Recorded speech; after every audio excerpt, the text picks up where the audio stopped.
কই? ভালো দেখছেন? তুই টাকা পাইছস কই? তুই টাকা চোদাস, তুই কয় টাকা কামাস? কই থেকে টাকা কামাস? আমার হুন্ডা বেচার টাকা আমার তোর হুন্ডা বেচার টাকা, বেরো না। এই টাকার থেকে আমি ওকে লইছি। রাকিব হোসেনের ব্যবহার এত খারাপ, এই ভিডিও না দেখলে আপনি কখনই বিশ্বাস করতেন না।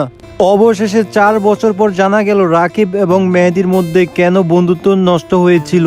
রাকিব ইয়াসিনকে হুমকি দামকি দেওয়ার পরও কিন্তু ইয়াসিন এই ভিডিওটা ভাইরাল করে দেয়। তো চলুন বন্ধুরা ভিডিওটি শুরু করা যাক। তার আগে বন্ধুরা যারা যারা এখন আমার চ্যানেলটিকে সাবস্ক্রাইব করেননি অবশ্যই সাবস্ক্রাইব করে নেবেন। শেয়ার করার জন্য লাইভে আসছি, সেটা হচ্ছে রাকিবের সাথে কি নিয়ে কথা কাটাকাটি হয়েছে সেটা এখন রাকিব মেহেদীর বন্ধুত্ব কি জন্য ভাঙছে এটা নিয়ে 4 বছর ধরে আলোচনা সমালোচনা হলেও এর সুনির্দিষ্ট কোনো ভিডিও পাওয়া যায়নি যা প্রমাণ করবে মেহেদী ও রাকিবের বন্ধুত্ব কেন ভাঙছে। আমার ফোনে যে কি ভিডিও আছে সেটা তো সেই মানুষই জানে যে কি ভিডিও। কিন্তু ইয়াসিন ও মিথিলা বারবার হুমকি দিয়ে এসেছে রাকিবের ভিডিও ফাঁস করে দিবে। এবার যেন সেই ভিডিও ফাঁস করে দিল ইয়াসিন ও মিথিলা জানিয়েছে সম্পূর্ণ ভিডিও খুব শীঘ্রই আসছে। তো বন্ধুরা সম্পূর্ণ ভিডিওর অপেক্ষায় আমরা সবাই আছি এবং সম্পূর্ণ ভিডিও আপলোড হলে আমরা আপনাদেরকে জানিয়ে দিব। তো ততক্ষণ পর্যন্ত সবাই ভালো থাকবেন, সুস্থ থাকবেন। আসসালামু আলাইকুম।